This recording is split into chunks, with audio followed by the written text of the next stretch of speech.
Broncos better than any of these 8 teams that remain? Close to any of these 8 teams that remain? How many of them are they close to or better than? I think that there's 8 teams left there close to or as good as or better than 5 of the 8. Wow. That are left. Now, the one that would be somewhat controversial is how do they compare to Washington? Mm-hmm. They will play the Commanders next year. And Jaden Daniels versus Bo Nix is going to be a thing. Now, it's different conferences, so it's not necessarily Brady Manning, right? But from this class, you are going to see these two who have the most outstanding starts of any rookie quarterbacks of this class. They're going to be the story moving forward. So are they better than the Lions, the Ravens, or the Bills? No. Could they hang with the Rams? Yeah. Could they hang with the Eagles? They could beat the Eagles. Mm-hmm. Chiefs? Yeah, they already did it. Houston? Yeah, of course. So I look at the Commanders as the team of like, all right, and they're not a complete team. Kind of like Denver. They're not a complete team. They have a wizard at quarterback. And that battle going forward, Kev, do they play home or away against the Commanders next year? Let me look. Is it here at Empower Field or is it whatever they call the Commander Stadium now? Like, that game is going to be a real litmus test of like, all right, Washington with Adam Peters, one of my favorites, by the way, in the scouting world. Like, he's going to be an excellent GM for Washington. They got it right with that hire. I so wish he would have stayed in Denver. But either way, with Peters running the show, with Jaden Daniels there, that's going to be a team that you have to measure yourself against because you have the same rookie quarterback. A road game for Bo and the Broncos. Road game. They've got to go up to to take on the Commanders. Okay. That'd be fun, though. Show road trip? Oh, man. Well, that way Kev has to see Jaden Daniels up close and give him some respect. We have to tell our fearless leaders then, like, hey, road trip? No, not work. Not a work road trip. Let's get loose. You know what I'm saying? We could go steal the Declaration of Independence in Washington, D.C. Okay. You can find the Knights Templar treasure. There you go. I'll use the code. I'll use the puzzle. Yeah. You guys are really into that movie. It's a great movie. It's one of the best. I will sometimes, the algorithm shows like Nicolas Cage Japanese commercials because they're so weird. What?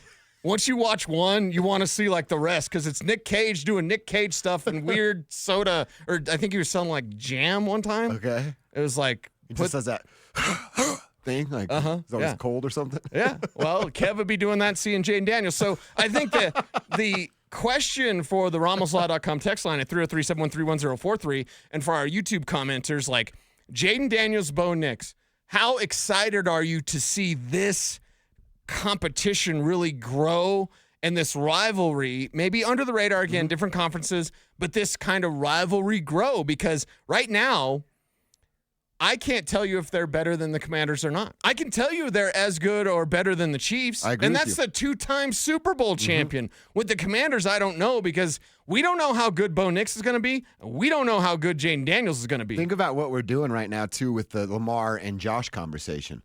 Same draft class. Yeah. And it could be fast forward 6 years. Are we collectively in the football world, not just locally in Denver, right, looking at Bo Nix, Jaden Daniels the same way today we're going to look at Josh Allen, Lamar Jackson? Yes, and that you'll be able to tell by the commercials or how they promote this league. Like, who is the face of the NFL?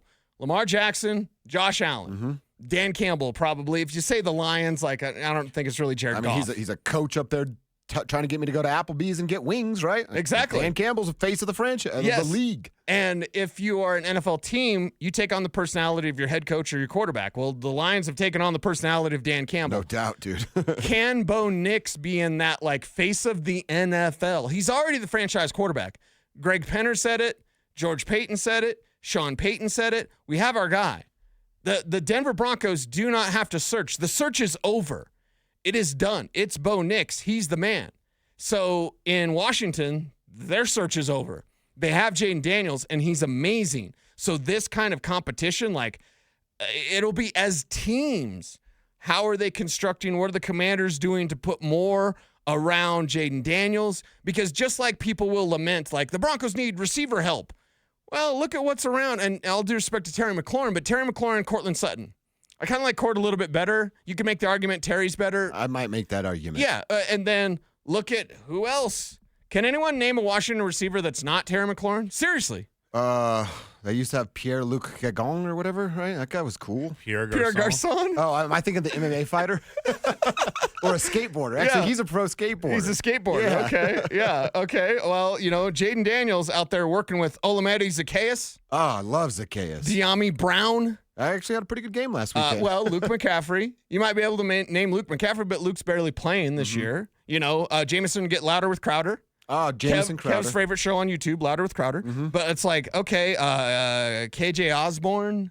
No. Like, seriously. And I know Zach Ertz is there at the tight end position. He's a veteran. People are going to know the name. But it's like, He's and 45 years old. Brian Robinson, Austin Eckler, they're better than Javonte and Jaleel McLaughlin. No They doubt. just are. Yep. But if we just talk pass catchers, Washington's got to upgrade those pass catchers. Like Denver, as some fans think, need to upgrade their pass catchers. So they're kind of in the same boat. Jaden has taken his team further in a different bracket. Jaden didn't face the Buffalo Bills. Kev, don't be triggered on this show. But, I think that is really kind of the most interesting conversation. How does Bo Nix weigh against Lamar or Josh Allen? He's not there yet. No. How does he weigh against Jaden? That's fun. That's a fun conversation. It's a fun one. Let me ask you this one if we're comping Broncos and Commanders. Yeah. Cliff Kingsbury or Sean Payton? Sean Payton. Yeah, you for sure? Sean Payton all You day. answered quickly. All day. Okay. Cliff falls apart. Well, he has fallen apart. He figured some things out Well- this year. He had 2-3 weeks where he fell apart? But in the past, it's been 6 to 8 weeks of falling off of the cliff. He didn't have that big drop this year. That's probably because Jaden's better than what's the little fella who's working with? Can't I think of his damn name? Kyler Murray. Yeah. Dante's mad at you now because you I'm didn't sorry. pay proper respect to Kyler Murray. Sorry. Calamari. 5'3" and an attitude. Right. 5'3" and an attitude. Jaden Daniels is 15 times the quarterback that Kyler Murray is. Yeah, and that's where Sean Payton can get the best out of Bo Nix, and one day Bo Nix will be telling Sean no, I got this. Jaden's already better than Cliff Kingsbury. So can you overcome your coach's deficiencies? Sean Payton has some deficiencies in terms of remember to run the ball. With Cliff Kingsbury, Jaden can kind of and listen, this isn't a Commander show, but when Marcus Mariota goes to him and says, "Dude, you have so much God-given talent. Just let it take over." And Jaden is like Bo, or Bo is like Jaden. These guys don't get rattled. They don't get rattled. What's the score? I don't care. I got ice in my veins. Play the game. Don't play the score. This, Allen and Lamar Jackson, that is a great matchup. We are in for some great football in that game, at least this weekend. Yeah. But Jaden versus Bo, this could be the next great one or great quarterback debate. This is you're sitting on a bar stool, right? Yeah. You're sitting around eating the chicken wings, and you're talking about who's the best young quarterback, who's the best rookie quarterback. I know who Kev would vote for. Yeah, I know who Kev I'm just would vote sitting for. quiet over here. You're just listening. He just listening. I'm biting my tongue. Well, you don't need any receipts here, baby. I was at the Senior Bowl where only me and Andrew Mason got on that tip of hey, Bo was mad that I asked him about dropping back from under center. Kevin's the guy. He's sitting at the bar. He's wearing his Broncos gear, and he just keeps writing furiously on a napkin. You're like, why is he writing so He's giving them angrily? girls them digits. No, he's not. He's taking receipts. Yeah, that's exactly Getting right. receipts. This idiot down at the third stool over. Just dead-eyeing a guy across the room. Then I'm texting you guys. Then you're texting us receipts. Instead of texting us receipts, got to be like Warren G. Try to get some phones. Oh, I saw that. You saw that clip? Did you send that clip? Mm-hmm. Yeah, that was nice last night. It was. Nice. All right, I want to get to Kevin's running back numbers real quick. These though. are great numbers. They by are the way. outstanding. Kev, real fast before we do it, let's check in with Greg Penner because I really loved his message this week to you, Broncos country.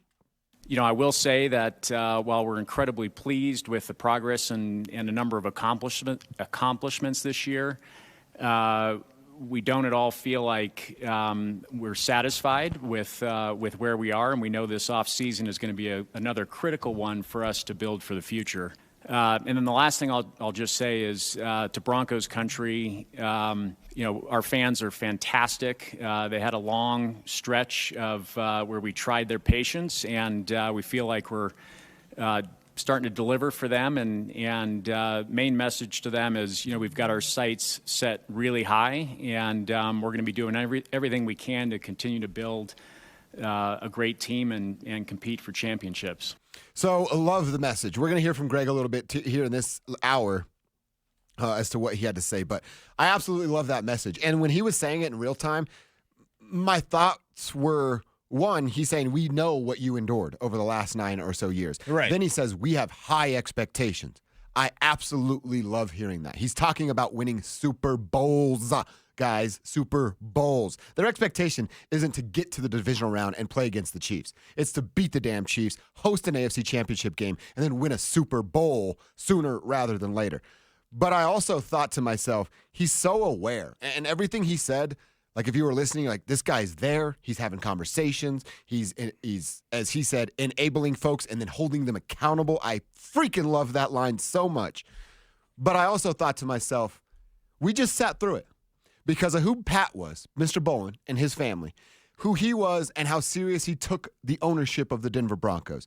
And then the trust, and I have a big beef with Joe Ellis, and I think it was a money grab more than a let's do right by the Bowens, but that's my opinion, and you could disagree if you want.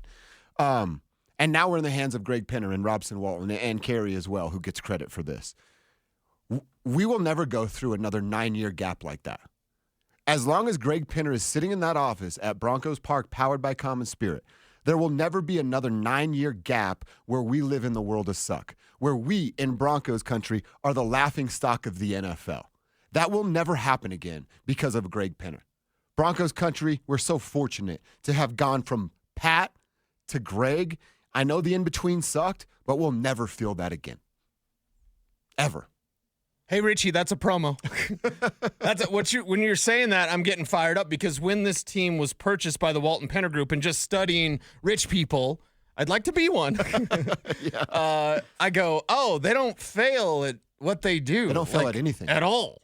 Okay, what are they going to do? And I came on these airwaves into the microphone and I said, this is going to be a dynasty. And people made fun of me. Oh, you said Russ was a dynasty. I wasn't talking about Russ. This has nothing to do with 5'3" and an attitude. Has nothing to do with Russ. Okay? Has zero to do with Russell Wilson. It has everything to do. And now, in knowing Greg Penner in the way that I know him, you have the best owner in the league. Yep. You have the best owner in the league. 100%. Man. You went from Pat Bowlen to Greg Penner. That's going like from John Elway to Peyton Manning. Right? It's like they're both awesome. Yeah. And then we get to have the debate of or it's not even debate. It's just an enjoyment of you had an owner in Pat Bowlen. I want to be number one at everything. You have an owner in Greg Penner that is. Yep, exactly right. That is. And he's so engaging, and you know this from being there. He's there. Not only is he there, he's there. He's not there up in his office, right. chilling, watching a big screen, listening to the radio show. He's there. Well, he's listening to the radio show. Thank you for doing that, Greg. But you know what I mean? He's not there to just sit there and be an owner of the Broncos. He's there to work every single day. Yeah, he's putting in the work. He's on the scene, not just sitting around watching Theo Vaughn clips. That's right. Which maybe he is. We do a lot of. Because, maybe he wants to hear a little Theo Vaughn in his day, It's a good thing, right? We do it a lot during the week. Y'all got just as damn much water as you want just coming out.